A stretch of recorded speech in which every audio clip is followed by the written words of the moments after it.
सभी का स्वागत है हमारे YouTube चैनल में आश्रय वृंदावन में। और आज हम पुनः आपके सामने उपस्थित हुए हैं। तो आज हम चर्चा करने जा रहे हैं शिष्य के लक्षणों पर।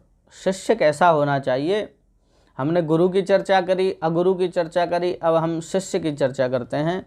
तो शिष्य के विषय में कहा है मंत्र मुक्तावली में कि शिष्य शुद्धान्वयः श्रीमान विनीतः प्रिय दर्शनः सत्यवाक् पुण्यचरितो अदभ्र धीर दंभ वर्जितः। ऐसा होना चाहिए। और भी कहा है आगे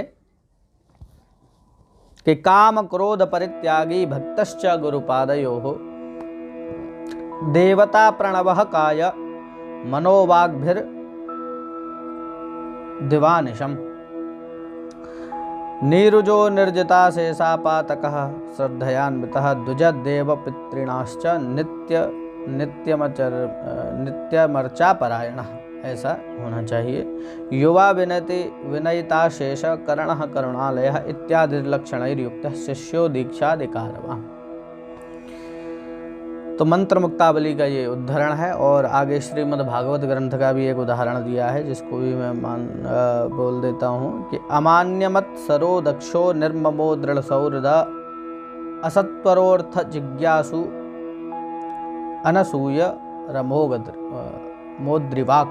ऐसा श्रीमद् भागवत का 11वें स्कंद का 10वां अध्याय और 6वां श्लोक में आप पढ़ सकते हैं। तो आइए देखते हैं क्या होना चाहिए। बोले विशुद्ध कुलोत्पन्न होना चाहिए शिष्य। यदि उसके कुल का ही पता नहीं है तो उसको शिष्य बनाने में खतरा है हमारा। विशुद्ध कुलोत्पन्न होना चाहिए, श्रीमान होना चाहिए, श्रीयुक्त होना चाहिए, विनीत होना चाहिए, स्वभाव से बड़ा विनम्र होना चाहिए, प्रिय दर्शन होना चाहिए, सत्यवादी होना चाहिए, पवित्र चरित्र वाला होना चाहिए। जब गुरु का हम चरित्र देखते हैं तो शिष्य का भी चरित्र गुरु को देखना चाहिए कि वो मेरा शिष्य बनने के योग्य है कि नहीं। क्योंकि अगर वो चरित्रहीन व्यक्ति को अगर शिष्य बनाता है तो कहीं ना कहीं जाकर के आगे वो अपने गुरु का नाम लज्जित करेगा। इसलिए गुरु के शिष्य के चरित्र पर विशेष ध्यान देना चाहिए। महाबुद्धि संपन्न होना चाहिए। जो गुरु ज्ञान देता है उसको ग्रहण करने में सक्षम वो होना चाहिए। दंभ वर्जित होना चाहिए, दिखावे से दूर रहना चाहिए। दिखावा करे, हो कुछ और दिखावे कुछ और, ऐसा व्यक्ति नहीं होना चाहिए। और काम क्रोध परित्यागी होना चाहिए शिष्य को। शिष्य कैसा होए, काम और क्रोध का त्यागी होना चाहिए। मान लो गुरु जी ने डांट दिया तो क्रोध ना करे। काम से भी दूर रहना चाहिए, विषय भोगों से भी दूर परित्याग वाला होना चाहिए। और गुरु पाद पद्मों में भक्तिमान होना चाहिए। ऐसा नहीं है गुरु जी के प्रति श्रद्धा ही नहीं है। अब जो श्रद्धा नहीं है तो ज्ञान कहाँ से होगा। गीता में भी तो कहा है कि श्रद्धावान लभते ज्ञानम तत्परः संयतेन्द्रिय ज्ञानम लब्ध्वा परम शांति मचरेणादि गच्छति। है तो जिसको संशय है, गुरु में ही विश्वास नहीं है, श्रद्धा ही नहीं है, तो वो ज्ञान प्राप्त नहीं कर पाएगा, वो ज्ञान उसका निकल जाएगा। ठीक है। और कैसा होना चाहिए, देवता प्रवण होना चाहिए।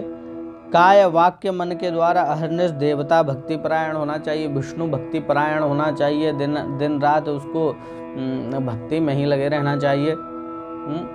केवल कोई भी कार्य करे तो पहले भगवान का स्मरण करे।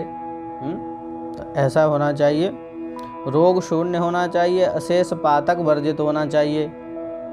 हाँ, उसके जो पाप हैं वो नहीं होना चाहिए, उनको प्रायश्चित करना चाहिए। जिसको भी शिष्य को गुरु बनाने हैं तो पहले प्रायश्चित करे पापों का, तब गुरु बनावे। श्रद्धालु होना चाहिए। देखिए आगे तो श्रद्धालु बहुत जरूरी है। श्रद्धा के बिना तो सब बेकार है। द्विज देव पितृपुरुषों के नित्य अर्चन में होना चाहिए। द्विज देव मतलब ब्राह्मण देवता, और पितृपुरुषों मतलब अपने बुजुर्गों में उसको श्रद्धा होना चाहिए, उनके प्रति भक्ति परायण होना चाहिए। और युवक होना चाहिए, संयतेन्द्रिय होना चाहिए। इंद्रियों पर उसको संयमित होना चाहिए, तो वो शिष्य बनने के योग्य हो जाएगा। करुणावान होना चाहिए, जीवों पे करुणा होना चाहिए। हमारे यहाँ का तो सिद्धांत ही यही है कि नामे रुचि ही और जीवे दया।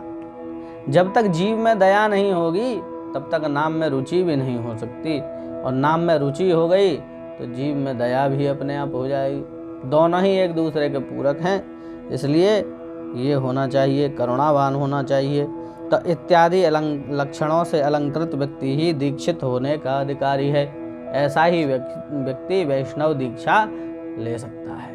ठीक है। और श्रीमद् भागवत में भी जो कहा है कि मान लिप्सा वर्जित होना चाहिए, अमानी होना चाहिए। कैसा होना चाहिए? अमानी होना चाहिए। कोई अभिमान नहीं होना चाहिए कि हमें मान मिले, ऐसा विचार उसके मन में नहीं आना चाहिए कि हमें सम्मान मिले। निर्लिप्सा होना चाहिए। ठीक है। मत्सरता शून्य होना चाहिए, मत्सरता नहीं होना चाहिए। ठीक है। सर्व शुभाकांक्षी होना चाहिए, सबका कल्याण करने के लिए वो इच्छा होना चाहिए उसके अंदर से कि सबका कल्याण करें। दक्ष होना चाहिए, किसी भी कार्य को करने में दक्ष होना चाहिए। अनलस और आलसी नहीं होना चाहिए। सबसे पहला लक्षण है कि आलसी नहीं होना चाहिए। और पत्नी पुत्र प्रवृत्ति के प्रति ममता शून्य होना चाहिए। अगर गुरु बनाना है तो अपने परिवार से थोड़ा मन तो हटाना पड़े, ममता शून्य होना चाहिए। ऐसा नहीं है कि मतलब कि उनसे संपर्क ना रखे, संपर्क रखे, उनकी ज़रूरतें पूरी करे, सब कुछ करे, परंतु ममता नहीं होना चाहिए परिवार में। तभी वो गुरु के पास सुदृढ़ भक्ति कर सकता है और गुरु की सेवा कर सकता है और ज्ञान को प्राप्त कर सकता है। और श्री गुरुदेव में दृढ़ सौहार्द युक्त होना चाहिए। गुरु के प्रति सौहार्द का भाव होना चाहिए, गुरु के प्रति कभी कठोर भाव ना रखे। असत्वर अव्यग्र अमोघ वाग वाला होना चाहिए। बोल दिया सो बोल दिया ऐसा वाणी वाला चाहिए। अव्यग्र चित्त होना चाहिए। व्यर्थालाप रहित व्यक्ति ही शिष्य होने योग्य है। ये श्रीमद् भागवत के ग्रंथ में दिया है। तो श्रीमद् भागवत 11वां स्कंद 10वां श्लोक 10वां अध्याय और 6वां श्लोक ये है, आप पढ़ सकते हैं इसको। तो ये कुछ शिष्य के लक्षण दिए हैं, ये शिष्य में होना चाहिए।